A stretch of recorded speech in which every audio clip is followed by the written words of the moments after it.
So I actually got this book back in like 2022 as a Christmas present, like pre Bigelow Dickolas incident. And my dad also got a copy, and he got around to reading it before me. So I was like, "Hey, Dad, I heard this book is really good. I'm really excited to read it. What did you think?" And he said, "It was all right." I was like, psh, psh. My my dad doesn't understand sapphic romance across timelines. My father doesn't know how to appreciate lesbian love stories that break universes. And then this past winter, I finally got around to reading it for myself, and my dad was right. And that made me so mad. I had to start a YouTube channel because, unfortunately, ladies and gentlemen, this book is, as the prophets say, not good. Hi, everyone.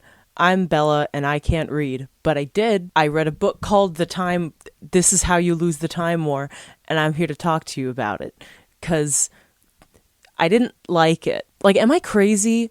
Am I insane? Am I evil? Should I be killed? Should I be killed with hammers? Should I be put down like a dog? Should I be taken out back and shot like a racehorse with a wonky leg? Am I crazy? Because I did not like this book. And I should have liked it. I really should have liked it. I wanted to like it so badly. Like, just to give you a little bit of like context as to like where I was coming from, just the mindset I was in when I read this book. I was going through the worst girl problems of my life, and I needed something good. I was looking for Utena, I was looking for Handmaiden, something in that realm, and what I got was more akin to many, many layers of very pretentious tissue paper. This would be a good time to just like, disclaimer, don't listen to me.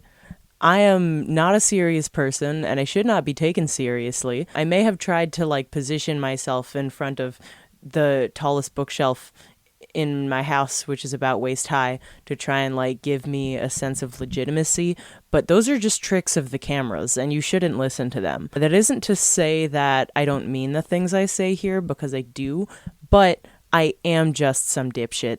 And my opinions should sway nothing and nobody. Like, see, look at that. There's trash in the frame. There's a bowl of something here. This is amateur hour. I'm not an authority on things. But back to the opinions of a singular madman. I don't think this book was good. Not just that it wasn't my cup of tea, I think it was actively mid to bad. And I know this because it should have been so much my cup of tea. It should have been so much my taste. It had every cool thing that I like, in spite of that, in spite of the fact that I wanted to love it, in spite of the fact that, like, I'm not a contrarian. I'm a protrarian. I love to love things. I love to love things that other people love. When other people love things, I want to love them as well. In spite all of that, this book's failure to conjure up in me any kind of emotional response besides like a mild irritation that set in somewhere at the halfway point that twisted into like a vehement anger. I feel like that points to a failure of execution on the book's part. And it's very telling to me. It's very telling that in pouring through the internet, scouring the Goodreads to see if there's anyone out there who agrees with me, or if I really am truly alone in this big wide world, it's very telling to me that so many of the positive reviews, which was so many of them, which is most of them, they spend so much time really hyping up the concept and not the actual execution of the concept. Well, the concept and the prose, which we will get to. Believe you me, we will talk about the prose. Full spoilers ahead. So first, let's talk about the plot. What plot? There was not much of one. Just to give you a sense of like how this book works, like the structure of it. It's sort of like a semi-epistolary kind of deal that switches between the POVs of the two protagonists. So each chapter will begin with one of our characters, red or blue, is doing her little time thing around the time stream somewhere in the future or past in the who knows where or when. And then somehow they will find like a letter from the other one somewhere embedded in the environment. And then the next part of the chapter will be that letter from that person. And then the next chapter, it'll flip.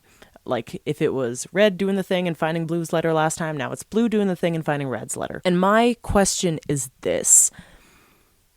In a book called This Is How You Lose the Time War, which takes place within a time war in which people time travel, why is it not only extremely linear, but literally formulaic? Like, this is your time war. This is what time war means to you. Like, does the phrase time war in your mind conjure up images of people doing things in an extremely straightforward, linear thing happens and then another thing happens in response sort of way? Like, is that a time war to you? Is that what time travel? Is that this is what you would do if you had access to infinite universes and infinite points of time within each of those universes? For all the hype this book got for being kind of a mindfuck, I was pretty sorely let down on the mindfuck aspects of it. Just to give you an example, I should have known from the start that it was going to disappoint me in this way, because chapter 1, our introduction to this world and how it works, Red's first letter from Blue that she finds, it is just a standard like paper envelope. She finds it and it says on it the words "burn before reading." If you're like me and you saw this going into a book called This Is How You Lose the Time War, and you see there's a letter from one time traveler to another time traveler that says on it, "burn before reading," you might think, oh, here we go. Here go the time shenanigans. They're going to do something fun with the time traveling that they have. Like, maybe it's like Red has to burn it now as soon as she finds it, but then go back in time and then like read it before she would have burned it, or like after Blue had written it but before it had landed in that first Red's like grip. Or maybe she's gotta like just leave it there, go back in time, read it then. Or no, she has to go to the future and read it, and then go back in time to where she found the letter and burn it then, sequentially, meaning she had burned it before she had read it, but she's already read it in the future and she's burned it in the past. You know, something cool like that with time travel. You would be shocked to discover that in a really brilliant expectation subverting move, it actually has nothing to do with time travel at all. And what Blue means is actually just that when Red like burns the letter, the words on the letter will appear in the fire, and nothing to do with time travel whatsoever, even a little bit. Another one of the early chapters, Blue is infiltrating this computer world, which is implied to be a precursor to Red's computer world, and she gets to the big computer, and the big computer in the middle is Siri. She names it as Siri, which, like, haha, funny joke. Just kidding. It wasn't funny. It was just a reference. Jokes aren't just references. Those are different things. And then she asks the computer, just give me the riddles, computer. And I was so excited. I was like, oh, here we go. We get riddles. Give me the riddles. Give me the riddles. I want to see these riddles. And then it wasn't actually riddles. The computer just kind of gives Blue these math problems, like the kinds you might see in a textbook. And Blue answers them with just snippets of like poetry and literature quotes and like the Jabberwocky and stuff, and the computer breaks. And first of all, not a riddle. Those weren't riddles. Those were not riddles. You did not construct riddles. You did not solve riddles. I was promised riddles and I didn't get any. What I got was references, more quotes. References are not jokes. References are not riddles. And second, what? So you mean like the math brain, the math numbers computer is confused by beautiful literature and poetry. That's so deep.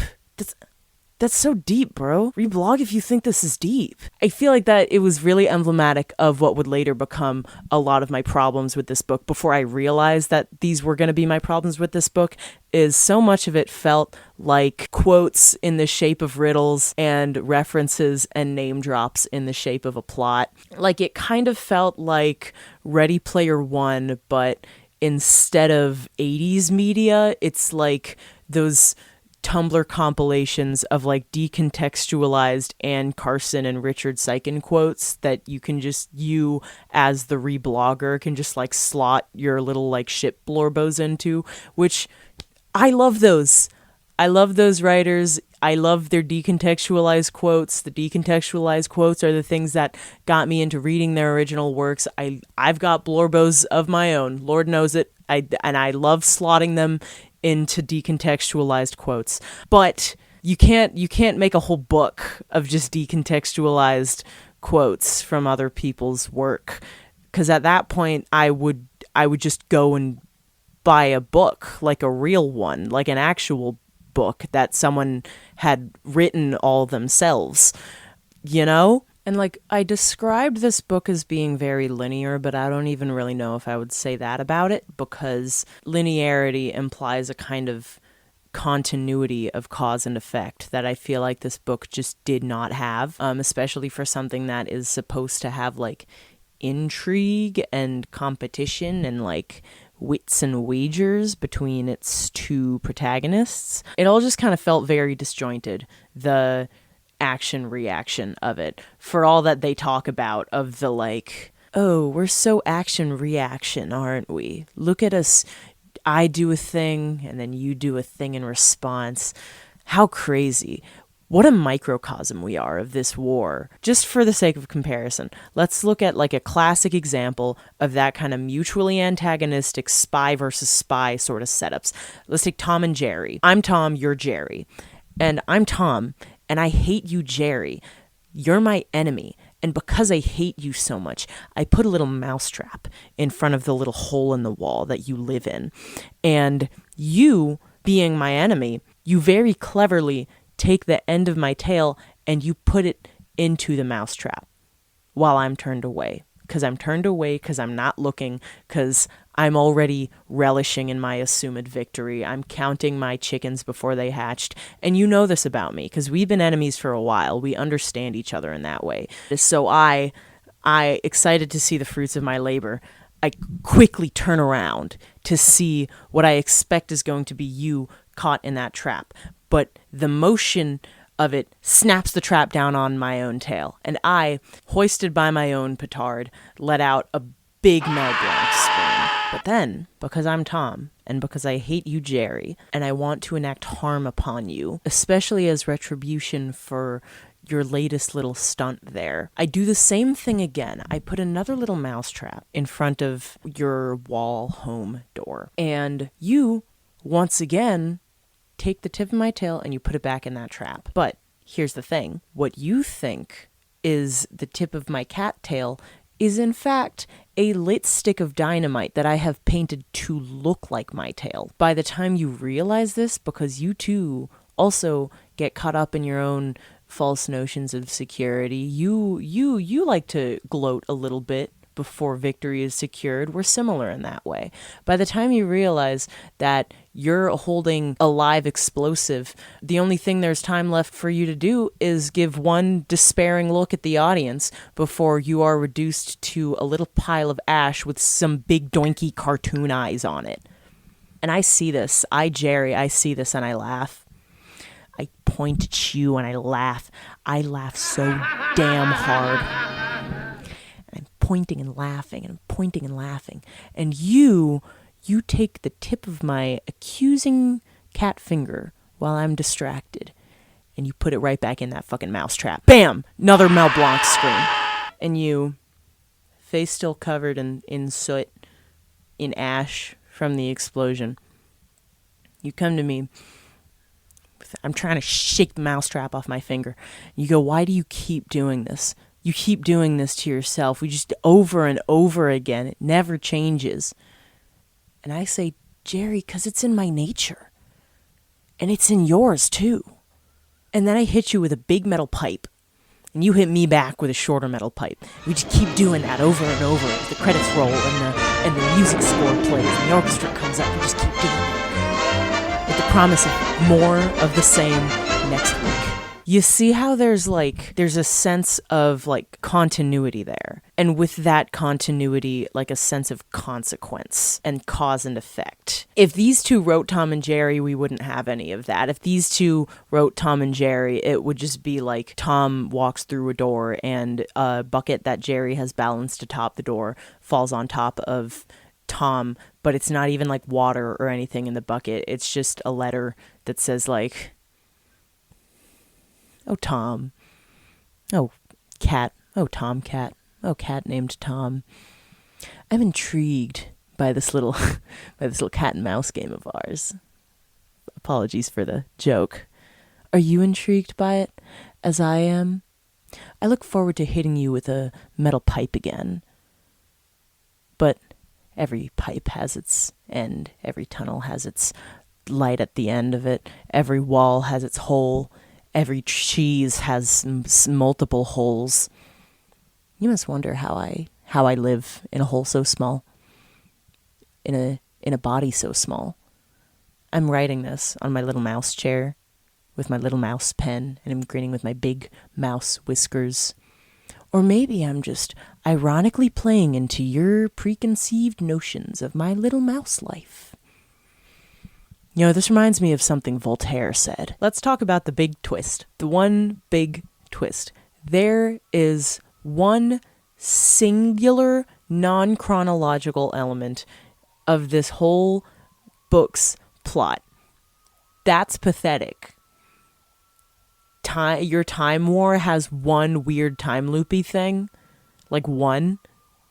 And it's okay, I guess they, minorly sort of set that up with the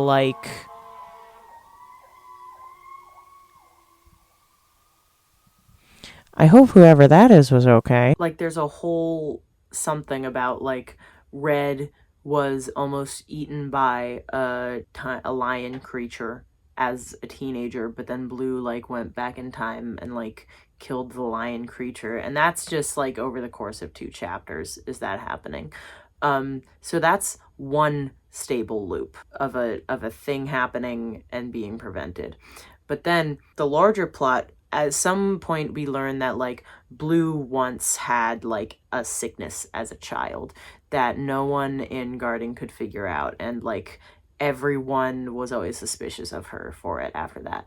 And we've also had at the end of each of these chapters a little, they call it the Seeker. There's been a little guy who's been creeping around and eating the remnants of their letters. And I thought that was fun. I thought that was freaky. I kind of love a little creeper going around and just eating up all of their leftover skin cells and whatever. That's pretty fun. I wish there was more stuff like that. But then it turns out the Seeker, the Creeper, oh man, Creeper has been Red, who has had to, after Red's world finds out that about their little thing and makes Red kill Blue with a poison letter, with a plant that's poisonous with a letter inside, which Blue could have stopped eating at any point. But sure, I guess that's just nitpicky. That's a CinemaSins level dig, but whatever. After Blue dies of this poison, Red is I've got a plan. What her plan is, she is the Creeper going back in time to eat up all these little remnants of her and Blue to sort of inoculate herself against Garden's world's defenses. And then she breaks the barrier. She goes back in time in Garden to find Blue as a child, and then infects her with something that will then make her immune to the poison later. It is an adult, it is a Red as we know her, kissing a 7-year-old Blue, which was, I feel that could have been done in a different way. But once again, that's a minor thing. That's a CinemaSins level dig, and I try not to do those. I thought that was pretty cool. I thought that was pretty cool, but I do fear that it's because my expectations for actual time shenanigans had been lowered so much that like once there finally was one thing, one weird time loop, non-chronological thing, I was like, yo, thank you, finally. And it's like, here's the thing, I don't even know if it's that clever. Like, it's set up kind of clumsily. When Blue talks about the sickness and like when we see the Seeker, it's kind of obvious that they're setting up for this to be like, oh, this is gonna be some kind of weird time loop thing. It's not like it's kind of clumsy with the time looping. Like, you know what I feel like has a more cohesive and like cleaner and also like cooler, more interesting take on this kind of time loop stuff is the Goofy with Two Hats comic. I don't know who made it. I will, if I find it, I'll try to credit them in the description. But it's that comic of like Goofy from Disney, and he looks down to see Goofy in a future panel wearing two hats, and he's like, oh, sick, I'm gonna get one of those two hats, and he puts the second hat on. But before he can really enjoy having two hats for more than a panel or so, Goofy from the previous panel, who was him, looks down and takes his second hat, and Goofy is left with net the same amount of hats as he had before, which is one. I thought that was pretty cool. I thought that was a better use of a time loop than this whole book.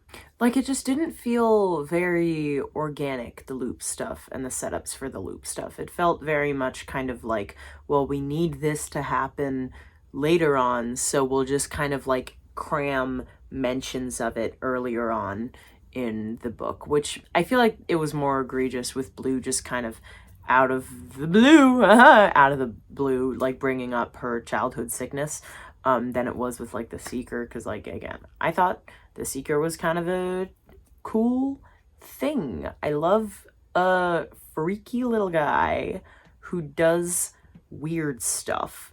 And I wish there was more of that. I just wish there was more stuff like that, because that was kind of like the one instance of it. And also, I don't know, I forgot to mention this earlier, but on the topic of like a really weak execution of the kind of spy versus spy plot, or like any plot whatsoever, they pretty much give up any semblance of actual competition in like chapter 6. Like, they literally say like, let's stop doing plot for now. Let's just stop, in their letters. And the other one is like, good idea. There wasn't much of it before, but let's just not do it anymore. Let's talk about characters now. What characters? I think my mic has stopped working, but I'm just gonna keep talking into it, because it's habit now. You know, I do stand up with a friend, and I used to make fun of him for like, whenever he would rehearse, he would get in the habit of like holding a little like pantomime microphone there. But then I started doing it, and now I just kind of do it in conversation sometimes, and it's kind of embarrassing. So I'm just gonna hold a real mic instead. When people say like, okay, so it's not hard sci-fi, it's not The Martian, it's not supposed to be Seven Eves or other hard sci-fi, or Dune. I've never read any of those. I don't really read sci-fi.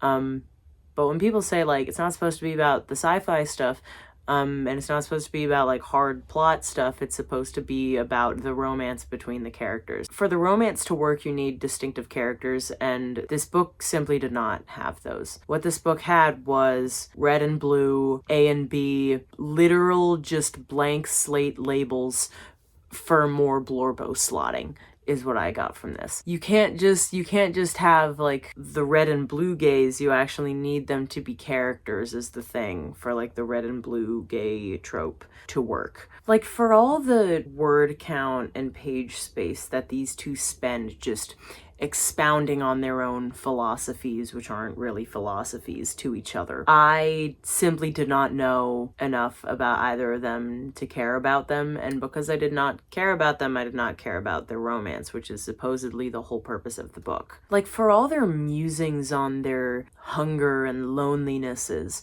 I never got the sense that they had any other, like, qualities of personhood that would make me invested in them. They just felt like vessels for words, and so the words were just air. The words didn't mean anything to me because instead of forming around anything textured or interesting or alive, they were just kind of floating around in the negative space where characters should have been. Like, in hindsight, and in, like, comparing this book to other media that I feel like it was trying to capture the same vibes as that I have enjoyed, I wish they were meaner to each other. I think they should have been worse to each other. For all of the, like, oh, but maybe you're just long conning me, I never, like, which is a fun idea, which is, like, cool and sexy and, like, dangerous. I never actually got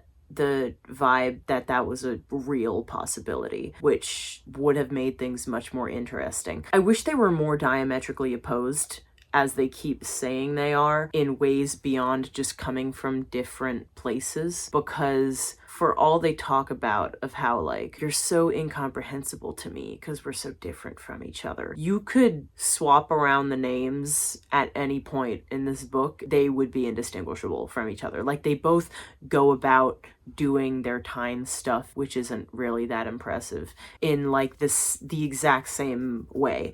They talk with the exact same voice. They are indistinguishable from each other. I feel like this book could have benefited from side characters. Like, I know structurally with what it is that would have been hard to pull off, but also I don't care much for the structure anyway. I think this book could have benefited from, like, other people to bounce them off of. Or maybe that would have just, you know, revealed that no one in this book is a character and everyone acts and thinks and speaks the exact same way. Maybe this is just because, like this is my own personal bias, because when I read this at the time, I was making extremely bad decisions for, like, gay reasons, and I needed to see that other people could make worse decisions for gay reasons. But instead, this is just this is an insta-love book where everyone says exactly what they're thinking and doing, and also everything they did that day, with no sense of actual, like, intrigue or anything. Like, Blue's got this whole thing at a certain point of, like, oh, letters and their doublespeak and their messages within messages, which this book doesn't have any of those, because everything is just right on the surface level. It's their feelings towards each other about everything.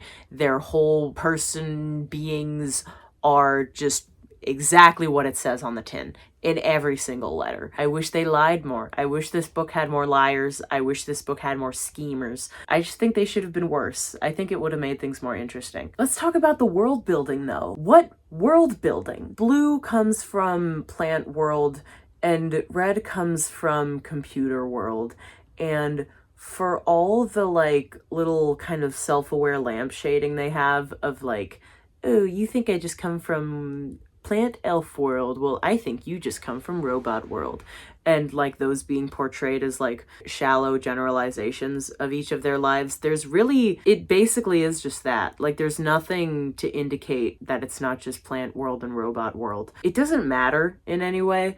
Like, their worlds don't shape them at all, because they're exactly the same, and their worlds don't really have much depth to them besides, like, the vibes of them. Beyond just garden versus, I forget what the other one is.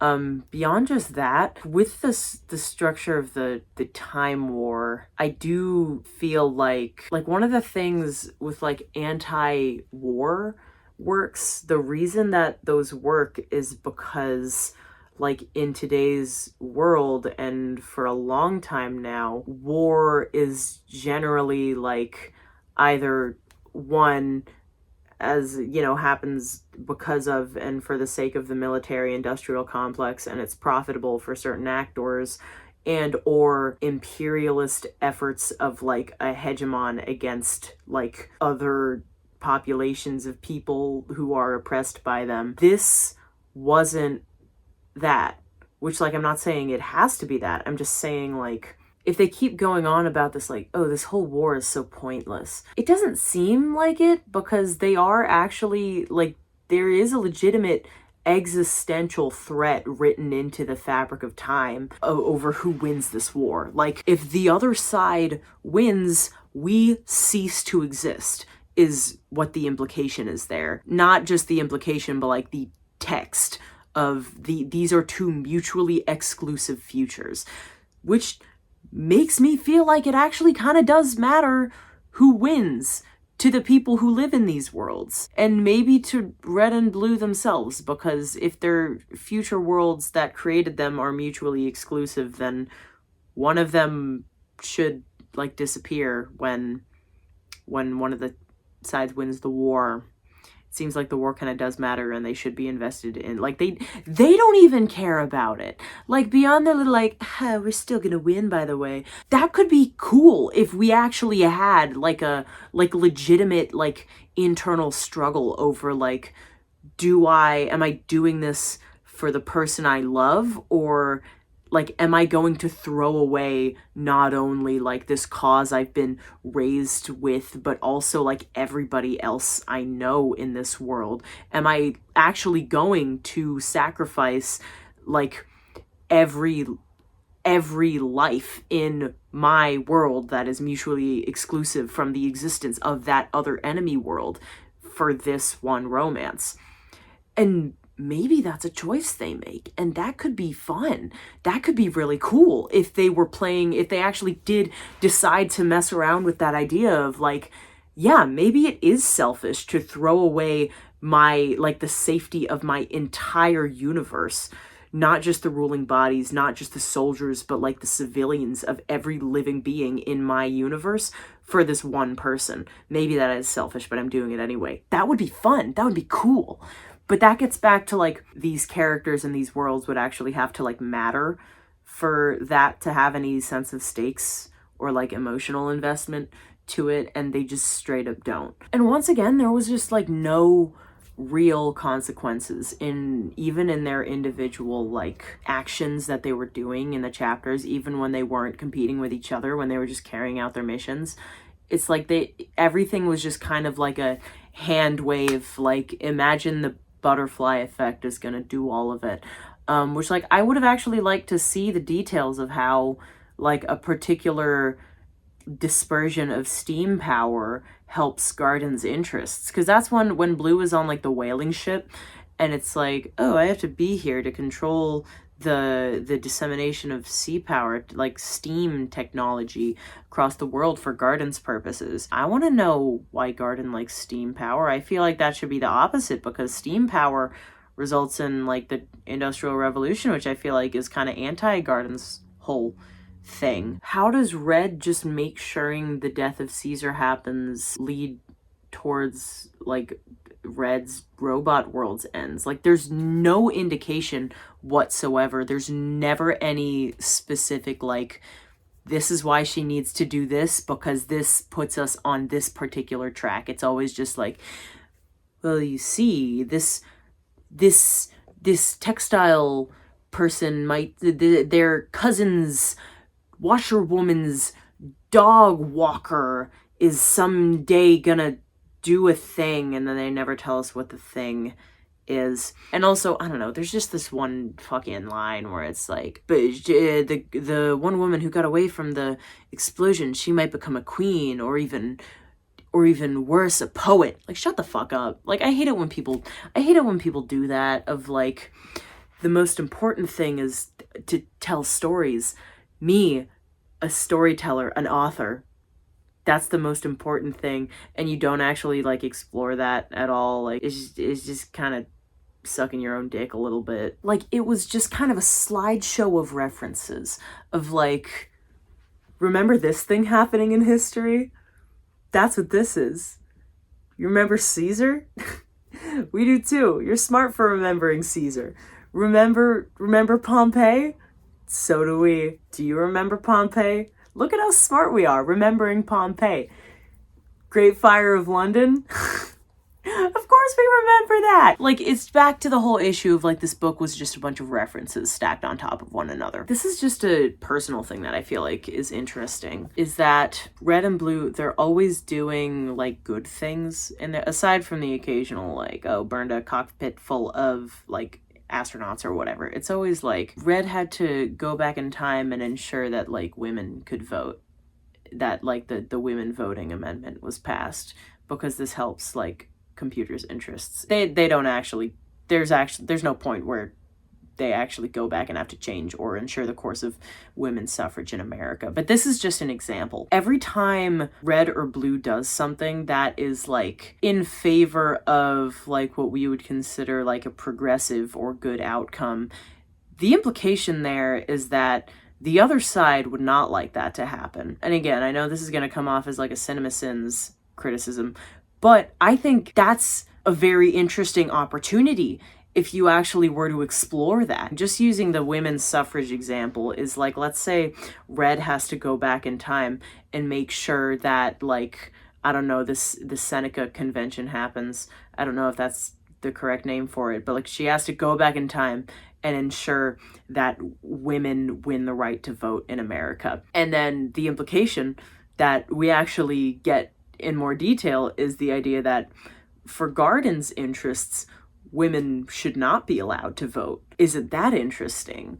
Does that change how we think of, like, Blue and her actions? How does Blue grapple with that? Of, like, it's in my nation's interest to keep women from voting, but it's what Garden needs from me. It all turns out for the best in the end.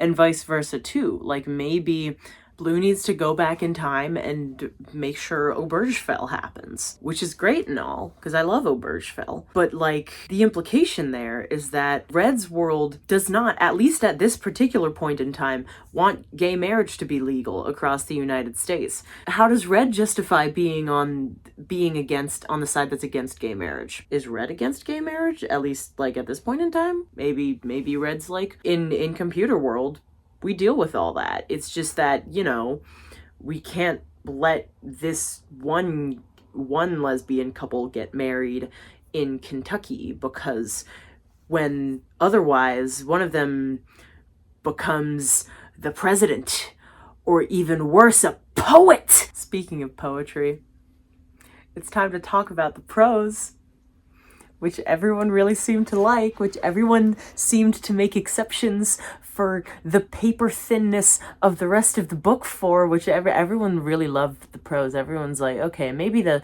plot is nothing and the characters are nothing and the world is also kind of nothing, but the prose is so good. I didn't like it. Explain yourself. What didn't you like about it? It insists upon itself, Lois.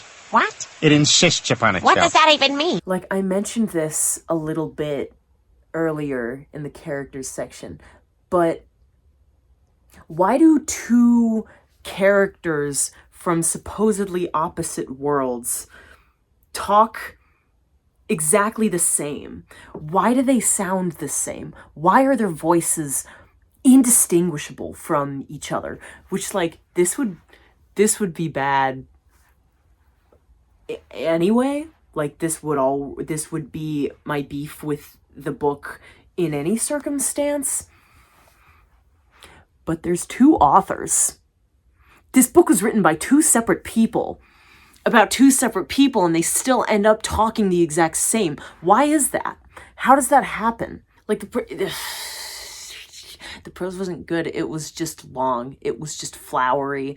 It was like what's that one line where she's like, my prose purples, I veer rhapsodic. That was me throwing up off screen because that line sucked. If I could describe the prose in one word, it would be masturbatory, but I can't even say that because there's two authors. It's not sucking your own dick. It's just two authors just jerking each other off for 200 pages. Just jerking each other off. Just like, oh, that was so clever of you. What about this thing? Isn't this thing I said clever? Let's just be clever at each other. We're so clever. We're so clever. And in the exact same way, too. And look at the references I can make. Do you get my references? I got your references. Maybe that can be a kind of Yuri, too. This was a book that I feel like was written with a thesaurus open next to the computer. Also, I fucking hated the pop culture references. Yeah, as the prophets say, like... People have described this book as poetic, and they've said, like, if you don't like poetry, you're not gonna like this book. Well, I like poetry. I like good poetry. And the thing about good poetry is that it is precise and oftentimes multi-layered in its language, which this book was the opposite of. It was just kind of a scattershot of every big word landing on nothing. And once again, I said this before, it's not like anything in here actually had like multiple meanings or interpretations. It's all just kind of laid out for you. The only ambiguity is just that like they're actively trying to obscure the lack of any substance with as much flowering as they can with their words, and it doesn't even sound good. It sounds shit. It's just an overwrought smokescreen to cover up how little of anything else there is. Smugness is not the same thing as cleverness. Grandiosity is not the same thing as romance. And flourish is not the same thing as poetry. And neither are references. There's that one line that everyone likes to quote from this book. I'll kill all the poets and rewrite their works to be about you. I feel like that's actually a pretty good microcosm of a lot of my issues with this book. The sentiment of like, let me gut every poet and wear their skin around and rip all of their works from their original context, take every cool or good or beautiful thing that has ever been written and just rip it up from the circumstances of its creation so that it can be about you, so that it can fill in the blanks with you, so that it can just be more context for you, just served up on a little platter to impress you so that you can look at it and go, oh, I've seen that thing before. That must make me pretty smart, huh? And what do you know? When I go in the Tumblr tag and I look up this book, most of the content I see for it isn't actually about the book itself or the characters or the plot or the world, because there was none. It's just taking snippets of quotes from the book to apply to other fictional ships. Maybe that's what this book is for. Maybe that's what it was written for. Maybe it's just supposed to be like a sticker book of quotes for you to stick onto your blorbos. And I see a lot of reviews from people saying, oh, I couldn't finish this book because I just wasn't smart enough. I was too stupid to get it. The book was just too like confusing. I was too dumb for the book. You listen to me.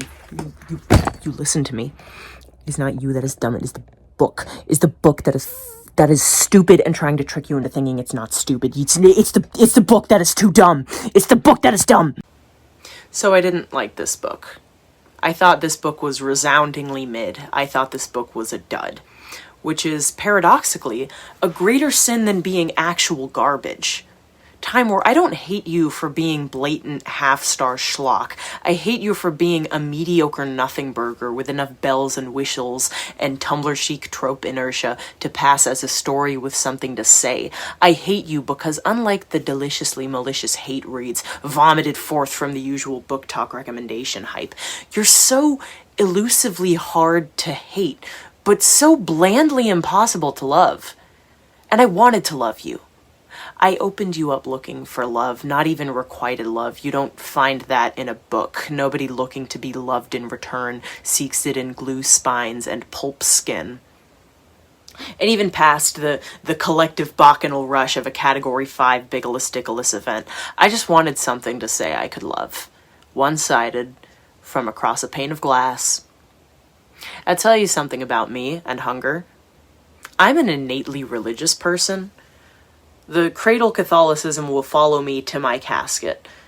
But besides that, maybe because of that, I can't exist without something perfect and sublime, or failing that, at least something flawed but compelling to worship.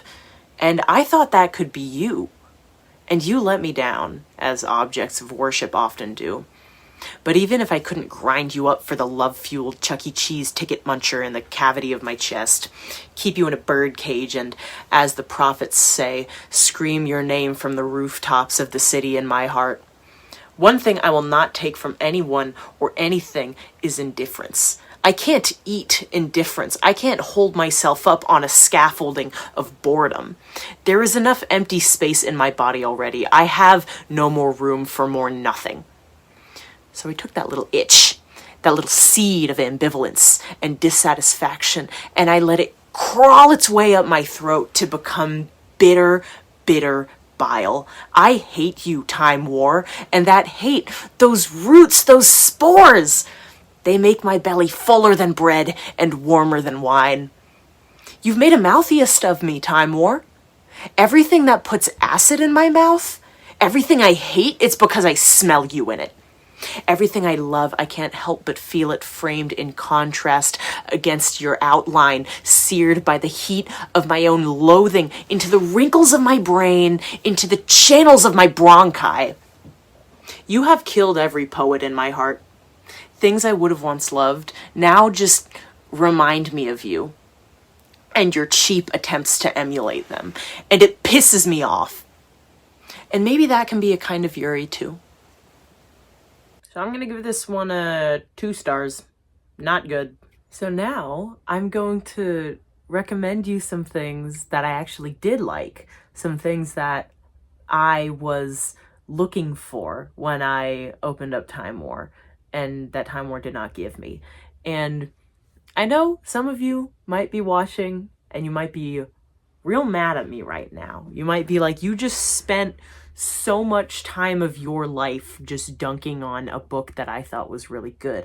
I'm not going to listen to your recommendations. In fact, I think we should just kill you, I think we should kill you with hammers. Put that to the side right now, as understandable as it is. Don't take your anger out on my recommendations, because they don't deserve it. They're really good. My first recommendation, I'm going to recommend the movie The Handmaiden. It is a 2016 Korean period thriller directed by Park Chan-wook, and it's real good. It's a lesbian period drama. It's got betrayal. It's got schemes. I mean, this might not be your thing because, like, it wasn't necessarily a big part of Time War, but it's very, very explicitly sexual. So just a quick warning for that, but it is really good. People have had debates on this, and like more eloquently than I can state here right now, but after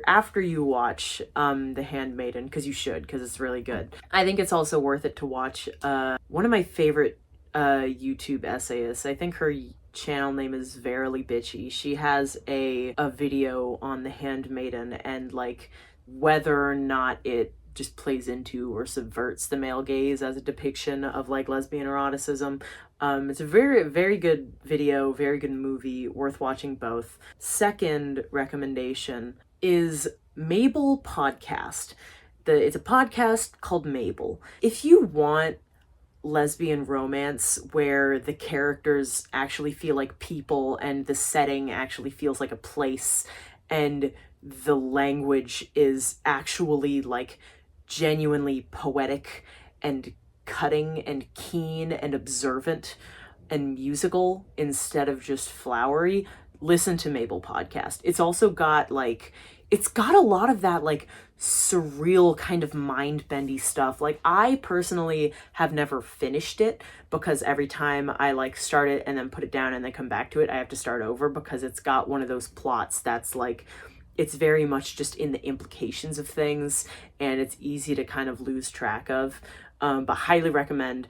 What I have listened to it so far, I've really enjoyed. It does, like, Time War does this thing where the characters will occasionally just go on their like musings about stuff and like the medium of their communication in ways that I think don't really work and are kind of fall flat. Like when they're talking about the whole like, oh, letters are a kind of time travel. Like I feel like that fell flat for me, but they do it really well in Mabel. Like they do these musings on just their own situations and their own settings in ways that I think are actually very well written and are like, actually interesting observations about certain things. Because the basic setup for Mabel is that it is about a young woman. Her name is Anna Limon, and she is like an elderly care provider for this one woman named Sally Martin living in a mansion all by herself. And what the podcast is Anna's voicemail messages to her only known next of kin, her granddaughter Mabel Martin. And it's really good. Again, I haven't finished it, but what I've listened to it, I love. And what other people who have finished it have said the same. Highly recommend. For my third and final recommendation for today, if you want actual insane mindfuck time travel, if you want a plot that is genuinely, truly baffling, if you want lesbians who have not only distinct modes of speaking, but also distinct modes of just personally torturing each other, if you want big, stupid words, so many big, stupid, big words, here's what you're gonna do. Go to a different tab, but leave this audio running and listen to my instructions. You're gonna open up a new tab. You're gonna go to the search bar, and what you're gonna type in is https://www.homestuck.com, and you're going to read Homestuck. Say what you will about Homestuck. It's not mid, it's not mediocre. It is simultaneously extremely good and extremely bad, and it's worth the read. I really think that what you're looking for, if Time War, if you opened it up and it wasn't your thing, I think you should give Homestuck a shot. I mean that from the depths of my heart. I really do think you should. Well, just to wrap this video up, thank you for watching. Thank you for sticking around this far. Even if you really love this book and now you're like mad at me. If you love this book, good for you. If you're mad at me, please don't. I don't like it when people get mad at me. It makes me anxious and scared. But I will say one thing about this book is I think it just had the bad luck of finding me at a bad time. If I had read this book like a year ago, like a year before I did, I probably would have been like, wow, this is the shit. This rocks. It would have just been kept in that precious chamber in my memory forever. And I never would have revisited it and discovered that it's actually not that good, but I would have had that like precious impression of it. But as it happened, I did end up reading this book right off the heels of another book that became my instant favorite, and that I think I would like to talk about next video, because at the end of the day, I don't like hate reading. I don't like ranting is fun, but like, I'm a lover. I want to love read. I want to read things I love. I want to talk about things I love reading. And so the next time, I think I'm going to be talking about no, that's the wrong side. What is my current favorite book that I read immediately before Time War, and that made it really starkly stand out the difference between something that actually understands like the color and musicality of very simple language, in like to really beautiful, gorgeous results, instead of just kind of like throwing a bunch of purple prose at you. And that is The Last Unicorn by Peter S. Beagle. I really love this book, and I really want to talk to more people about it so that more people can read it and also love this book. So stay tuned for that.